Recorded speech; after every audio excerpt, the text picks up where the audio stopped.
Et on s'arrête à présent sur un film, un documentaire qui a fait beaucoup de bruit cette semaine. Ça s'appelle Salafiste et ça parle d'islamistes, d'Al-Qaïda, filmé au plus près. Le contenu est tel qu'il a été finalement interdit au moins de 18 ans, ce film. Les précisions de Maël Benoliel. Fleur Pellerin a rendu sa décision. Le documentaire choc Salafiste ne sera pas autorisé en salle aux moins de 18 ans. La ministre de la Culture a suivi l'avis de la commission de classification des œuvres cinématographiques.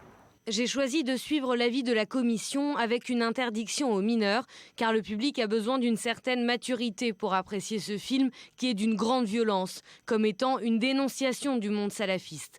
Mais je ne l'ai pas censuré, car je ne souhaite pas empêcher un auteur de produire un documentaire. Un documentaire dont les partis pris font débat. Salafiste ne comporte ni commentaires ni voix off. Il laisse la parole à des théoriciens du terrorisme islamiste que les réalisateurs François Margolin et Lemine Oulb M. Salem ont rencontrés en Mauritanie, au Mali, en Tunisie ou encore en Irak depuis 2012.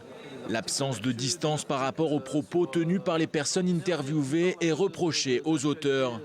Salafiste montre aussi l'application de la charia au quotidien. Il comporte également des vidéos violentes de propagande du groupe djihadiste État islamique ou encore d'Al-Qaïda, tout comme des images amateurs choc filmées lors des attentats du 11 septembre 2001 et de l'attaque contre Charlie Hebdo. Depuis sa première projection au Festival de Biarritz il y a quelques jours, Salafiste fait polémique. Même France 3, qui coproduit ce documentaire, s'est désolidarisé du film et refuse désormais de le soutenir. Un documentaire dont l'atout reste tout de même de donner un point de vue inédit sur les conditions de vie sous la charia, dans des territoires contrôlés par les djihadistes que peu de journalistes peuvent documenter.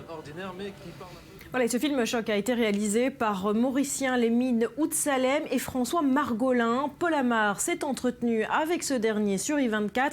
Il lui exprime sa frustration. On l'écoute. C'est un déni absolu, c'est-à-dire en fait ce qui gêne dans ce film, c'est que justement il n'y a pas de commentaires en permanence pour dire l'islam c'est pas ceci, l'islam ce n'est pas cela.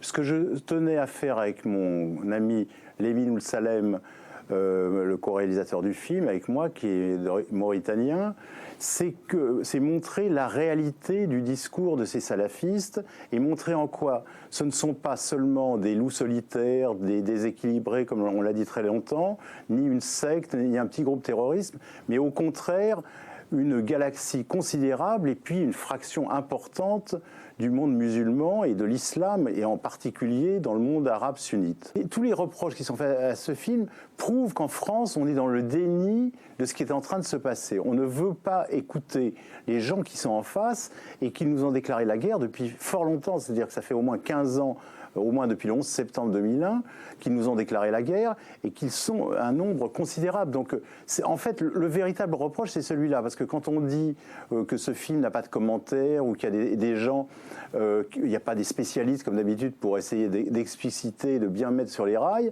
c'est parce que, en fait, on ne veut pas entendre ce qu'ils disent. On ne reconnaît pas qu'il y a des gens qui nous font la guerre depuis très longtemps parce que le djihad, c'est la guerre. Par contre, nier la violence réelle qui s'exerce, c'est nier la réalité du monde. C'est pas moi qui ai inventé l'État islamique ou les massacres qu'ils commettent. Alors il y a Donc, quelque chose il faut tout de même, à un moment ou à un autre, montrer des choses.